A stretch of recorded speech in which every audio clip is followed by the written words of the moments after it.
Welcome to the Author Show of Entrepreneurship and Regional Development podcasts. Each publication in our journal is a great opportunity to share significant and audacious contributions to a large audience. My guest today is George Redhead from Norwich Business School. He recently published an article entitled "Is Home Where the Heart Is?", investigating the relationship between hometown and entrepreneurship. He co-authored this paper with Sografia Bika. It has been published in Entrepreneurship and Regional Development, a journal edited by Taylor & Francis. George, welcome to our podcast. Hi, thank you very much for having me. Can you tell us, what is the origin of your paper? Why have you decided to address this particular topic, and what is the question you aim to answer? Yeah, sure. So this paper was inspired by growing post-pandemic spatial inequalities in non-core regions, as we see economic activity nowadays being increasingly concentrated in major cities. So observing the resilience of micro, small and medium-sized enterprises, MSMEs, in a peripheral urban case study in the UK, Norwich, we aim to explore the overlooked role of hometowns in shaping entrepreneurial activities. So despite the rich sociological literature on home that we've seen in recent years, entrepreneurship studies actually rarely engage with the emotional, social and spatial dimensions of home. So to address this empirical, phenomenological and theoretical gap, we asked the question, how is the concept of hometown recounted in entrepreneurial storytelling? What are the main contributions of your paper? So our research develops a relational processual model of hometown entrepreneurship, uncovering diverse actor coexistence based on two mechanisms of place attachment. The first of which was degrees of localness. So traditionally, literature often viewed the difference between locals and non-locals as a binary, either you're local or you're not. We instead revealed that this is actually more of a continuum, and how the continuum between local and non-local storytelling within a hometown context can actually have notable exclusionary implications for entrepreneurial processes, influencing access to local information flows, business networks, and decision makers. The second of which is the boomerang effect. So this reframes return migration from the instrumentally rigid leave, learn, return perspective, often put forward in returnee entrepreneurship literature. And we instead view it as more of a sociocultural detached experience revalue, territorial reintegration process. So essentially, their entrepreneurial storytelling described how individuals lost an affinity for their hometown, how they then left to experientially enhance their lives, be it through education, work, or life experience, and then returned with reevaluated priorities. And this process builds human capital and inspires entrepreneurial intentions, harnessing one's localness and reintegrating back into the local entrepreneurial ecosystem. So these contributions challenge traditional economic views of home, moving us beyond mere geographic location or materiality used instrumentally to aid the entrepreneurship process. So really, we emphasize home's multi-layered nature and the significance of it for entrepreneurship, reinforcing the importance of networks and being well known in the local area, as we found newcomers were actually only tentatively given legitimacy. And from presenting this paper and conferences and chatting with colleagues worldwide, we've actually discussed how this model can be seen globally, so it offers fresh perspectives on how migration, place, and entrepreneurship intersect in overlooked peripheral urban areas. What was for you the main theoretical or maybe methodological challenge or challenges in addressing such a question? Well, theoretically speaking, the growing body of literature on home has expanded significantly, given the newfound significance of the concept amidst rising business closures seen within the post-pandemic venturing context. However, this has led to quite a few disputes about home's inherently contested multi-layered nature. So what remained underexplored was how these disputes interact with entrepreneurial processes across different spatial contexts. So conceptualizing hometown as a dynamic, multi-scalar construct that transcends static notions of geographic location was quite a challenge.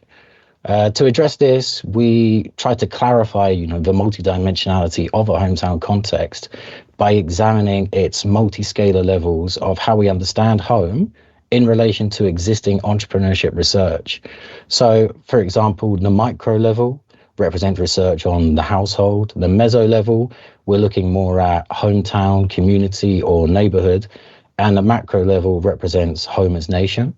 So this was really to challenge the notion of home as a perceived uniformity, which was often put forward in previous research. The idea that home means the same for everyone, or everyone's experiences are similar within a certain spatial context, simply doesn't hold true. Home means different things to different people with different migration patterns. So through bridging disciplines like sociology, regional development, and entrepreneurship, we were able to integrate those more emotional, social, and spatial dimensions into the study of hometown entrepreneurship. So this micro, meso, macro framework enabled us to move beyond academic debates bogged down by disputes over the internally complex features of home, and instead view hometown as more of a composite concept, the sum of its diverse internal elements. So this subsequently enabled us to offer fresh insights into how diverse entrepreneurs do and feel home. Methodologically speaking, well, we employed a qualitative approach, and employing a life story qualitative approach allowed us to capture the lived experiences of entrepreneurs. So it helped to balance the richness of our participants' narratives while mitigating potential researcher bias. While we all know qualitative research can lack generalizability, it offered the chance to get deeply contextualized explanations, which were particularly valuable here to counter this empirical, phenomenological, and theoretical gap. While our sample size may initially appear small, we mitigated this with multimodal research using a critical incident methodological approach to demonstrate how diverse forms of entrepreneurial agency deploy culture. And this approach helped to advance entrepreneurship research, aiming to capture the symbolic meanings of place, while also recognizing individuals' capacity to construct meanings within their own social environments. During your research journey, what was your biggest surprise or maybe the most counterintuitive result? Biggest surprise. I think for me the biggest surprise was moral obligation over profit. So even like nowadays we see times of rising costs, participants often prioritize moral obligation and buying local, supporting their community and other independent businesses over economic rationality.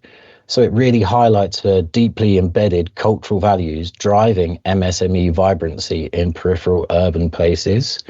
And this actually led on to another surprise.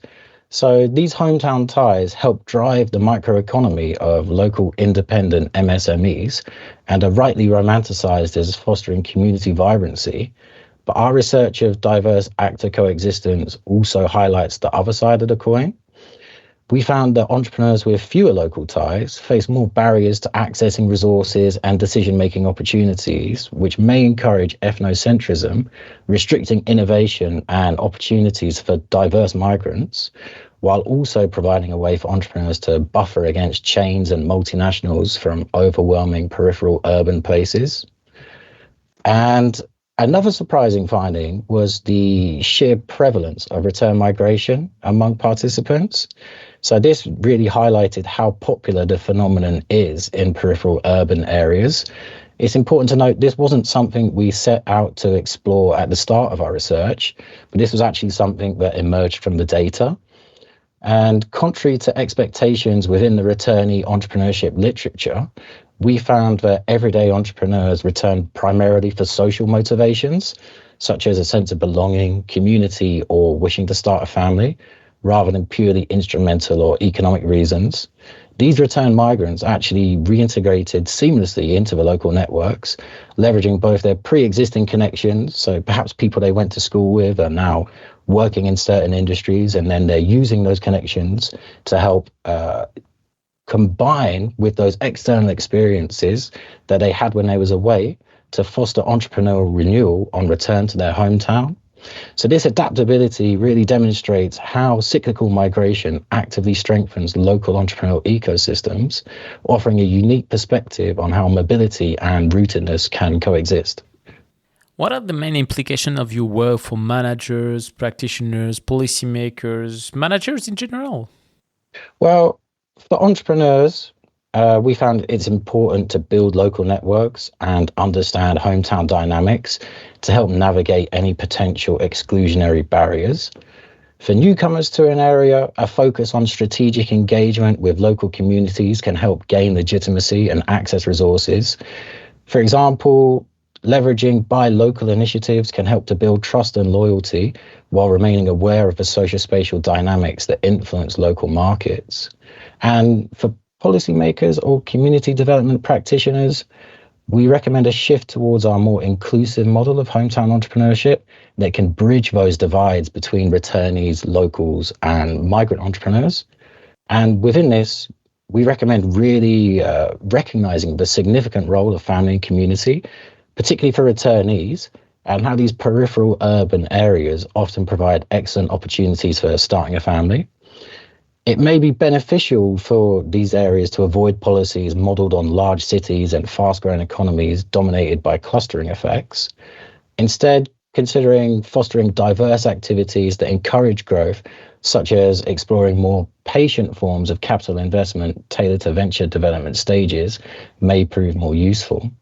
Also, targeted public spending on newcomers, focusing on asset-based community development, can help to overcome those divides and strengthen local social infrastructure, connecting returnees with both local and migrant entrepreneurs to help bridge knowledge or expertise gaps.